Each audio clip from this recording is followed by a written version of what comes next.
নাপাক বা অপবিত্র অবস্থায় গোসল ফরজ হওয়া অবস্থায় যদি কেউ সাহরি খায় তাহলে তার রোজা হবে কিনা, সিয়াম হবে কিনা। আমাদের অনেক ভাই বোন জানতে চান যে এমনও হতে পারে যে গোসল ফরজ হয়েছে, এই মুহূর্তে তিনি সাহরি খাচ্ছেন, গোসল করতে গেলে হয়তো সাহরি খাওয়ার সময় থাকবে না, শেষ হয়ে যাবে, অথবা যে কোনো কারণেই হোক তিনি গোসল না করে ফরজ গোসল অবস্থায় তিনি সাহরি খেলেন, অথবা উজু না করে অপবিত্র অবস্থায় সাহরি খেলেন। তাহলে অপবিত্র অবস্থায় যদি সাহরি খান তাহলে তার এই রোজা হবে কিনা? উত্তর হলো হ্যাঁ হবে, কোনো প্রকার সমস্যা হবে না। তবে একজন ইমানদার ব্যক্তির জন্য খুব বেশি সময় অপবিত্র অবস্থায় থাকা উচিত না, সেটা ভিন্ন কথা। কিন্তু রমজান মাসে সিয়াম শুদ্ধ হওয়ার জন্য পবিত্র অবস্থায় সাহরি খাওয়ার কোনো শর্ত কোরআন হাদিসের কোথাও যেহেতু আরোপ করা হয়নি, অতএব আমি যদি অপবিত্র অবস্থায় সাহরি খাই তাহলে আমার সিয়াম হয়ে যাবে, কোনো সমস্যা হবে না ইনশাআল্লাহ বিইذনিল্লাহ। অপবিত্র অবস্থায়, নাপাক অবস্থায়, জুনুবি অবস্থায় সাহারি করা যাবে কিনা? সাহারি মূলত একটা খাবার, যেমন আমরা রমজান ছাড়া অথবা রোজাদার ছাড়া অন্য সময় যেমন 3 বেলা খাবার খাই, সকাল দুপুর রাত, ঠিক এরকম একটা খাবার 2 বেলা খাওয়া হয় রমজান মাসে। একটা হচ্ছে সাহারি আর একটা হচ্ছে ইফতার। দুটোটাই কিন্তু বরকতপূর্ণ এবং ফজিলতপূর্ণ। আমরা প্রাত্যহিক দৈনন্দিন যে খাবার খাই এটা যদিও খাবার, ইফতার এবং সাহারি যদিও খাবার, কিন্তু এটা অনেক ফজিলতপূর্ণ এবং বরকতপূর্ণ। যেমন হজরত আনাস রাদিয়াল্লাহু আনহু বর্ণনা করেছেন, রাসূলুল্লাহ সাল্লাল্লাহু আলাইহি ওয়াসাল্লাম বলেন, তাসাহহারু, তোমরা সাহারি করো, ফাইন্না ফিস সুহুরি বারাকাহ, রাওয়াহুল বুখারী, কেননা সাহারিতে বরকত রয়েছে। তোমরা সাহারি করো, সাহারিতে বরকত রয়েছে। তারপর বলা হচ্ছে হযরত আব্দুল্লাহ ইবনে উমর রাদিয়াল্লাহু আনহু বর্ণনা করেছেন, রাসূলুল্লাহ সাল্লাল্লাহু আলাইহি ওয়াসাল্লাম ইরশাদ করেন, ইন্নাল্লাহা ওয়া মালাইকাতাহু ইউসাল্লুনা আলাল মুতাসাহহারিন, রাওয়াহু তিবরানী, যে নিশ্চয়ই আল্লাহ তাআলা সাহারি গ্রহণকারীদের প্রতি রহমত বর্ষণ করেন এবং ফেরেশতারা আল্লাহ তাআলার কাছে সাহারি গ্রহণকারীদের জন্য রহমতের দোয়া করেন। দুটো বিষয় জানা হলো, এক হচ্ছে যে তোমরা সাহারি করো কারণ এতে বরকত রয়েছে। 2 নম্বর হচ্ছে যে যারা সাহারি করে তাদের প্রতি আল্লাহ তাআলার রহমত বর্ষণ হয়। তাহলে যদি বরকত লাভ করতে চান, রহমত লাভ করতে চান, তাহলে অবশ্যই পবিত্রতা থাকা উচিত। কিন্তু এটা নয় যে কেউ অপবিত্র অবস্থায় সাহারি খেলে তার রোজা হবে না অথবা গুনাহ হবে, এমন না বিষয়টা।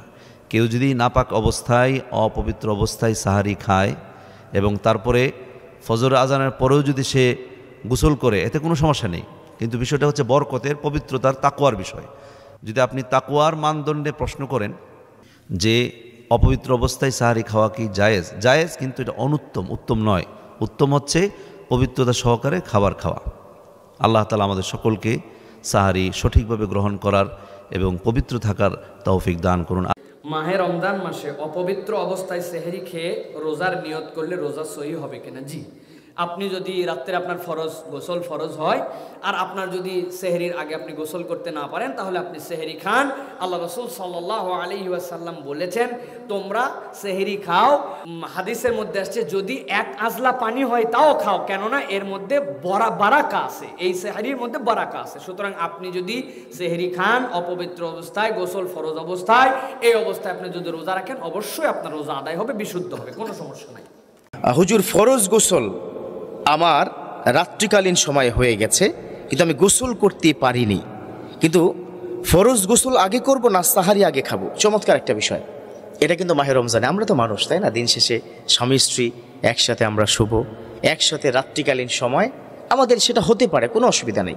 তবে দিনের বেলায় হারাম, দিনের বেলায় করলে রোজা ভেঙে যাবে। কারণ আপনার রোজার সংজ্ঞা হচ্ছে সূর্যোদয় থেকে, অর্থাৎ সুবে সাদেক থেকে শুরু করে সূর্যাস্ত পর্যন্ত, এই পুরো টাইম ডিউরেশনে আপনাকে, this is the prohibited in Islam, you shouldn't take any kinds of food, কোনো ধরনের মিল, কোনো ধরনের খাবার আপনি খেতে পারবেন না। At the same time another condition হচ্ছে আপনি অবশ্যই স্ত্রী সহবাস করতে পারবেন না। এটা কখন? সুবে সাদিক থেকে কখন পর্যন্ত? সূর্যাস্ত পর্যন্ত। কিন্তু এইটা বিশ্বনবী কখনো নিষেধ করেননি, সকল হাদিস দ্বারা প্রমাণিত যে আপনি দিনের বেলা নয়, রাত্রি যে কোনো সময় ইফতার থেকে শুরু করে একদম আবার সাহারির পূর্ব পর্যন্ত আপনি স্ত্রী সঙ্গম করতে পারবেন। এবার প্রশ্ন হলো, ফরজ গোসল আগে, এটাও কি ফরজ? আবার রোজা রাখা, সাহারি খাওয়া বা রোজার এই পুরো পিরিয়ডটা ফরজ, কোনটা আগে? আমি বলবো ইসলাম যেটা বলেন এবং আল্লাহ রাসূল সাল্লাল্লাহু আলাইহি ওয়াসাল্লাম সহকারে ফোকায়ে এজাম যারা আছেন সকলের ঐক্যমতে এটাই চূড়ান্ত, যদি সাহারি খাওয়ার সময় প্রায় শেষাংশে চলে যায়, দুটো বিষয় খুব মনোযোগ। এক, যদি সাহারি খাওয়ার সময় প্রায় শেষ হয়ে যাচ্ছে এরকম মনে হয়, তাহলে আগে সাহারি তারপরে ফরজ গোসল। বিষ্ণু ইসলামের জীবনে এরকম ঘটেছে। তবে হ্যাঁ, তিনি সাহারির বহু আগেই গোসল করে ফেলেছিলেন, সাহারির অনেক আগে। এটা আম্মা জান আয়েশা থেকে বর্ণিত হাদিস। সাহারির অনেক আগেই তিনি কি করেছেন? তিনি গোসল করে ফেলেছেন, তারপরে তিনি সাহারি গ্রহণ করেছেন। কারণ আমরা তো মাশাআল্লাহ শেষ অংশে সাহারি খাবো বলতে বলতে 5 মিনিট থাকে কোনো রকম গলদকরণ করছি আর কি রোজা রাখছি।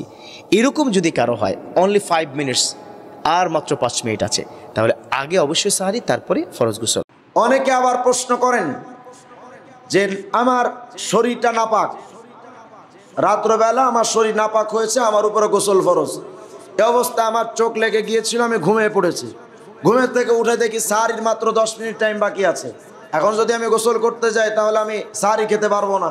তাহলে এই যে আমি নাপাক ছিলাম, নাপাক থাকা অবস্থায় আমার সাহারি খাওয়া যাবে কিনা বা রোজাটা আমার হবে কিনা, এক্ষেত্রে আম্মা জান আয়েশা সিদ্দিকা রাদিয়াল্লাহু তাআলা আনহা এবং উম্মে সালামা রাদিয়াল্লাহু তাআলা আনহা থেকে একটা হাদিস আসছে, বুখারী শরীফের 1925 নম্বর হাদিস। ইন্না রাসূলুল্লাহি সাল্লাল্লাহু আলাইহি ওয়াসাল্লাম কানা ইউদরিকুহুল ফজর ওয়া হুয়া জুনুবুম মিন আহলিহি সুম্মা ইয়াগতাসিলু ইয়াসুম।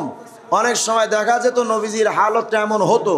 সুতরাং যদি কোনো ব্যক্তি অপবিত্র অবস্থায় সাহারি করেন এবং পরবর্তীতে তিনি গোসল করলেন সাহারি খাওয়ার পর বা রোজা শুরু হওয়ার পর, অসুবিধে নেই, তার রোজাটা হবে। তবে যেহেতু ফজরে নামাজ পড়া লাগবে, আপনি সাহারিটা খেয়েই গোসলটা করে মসজিদে চলে যান।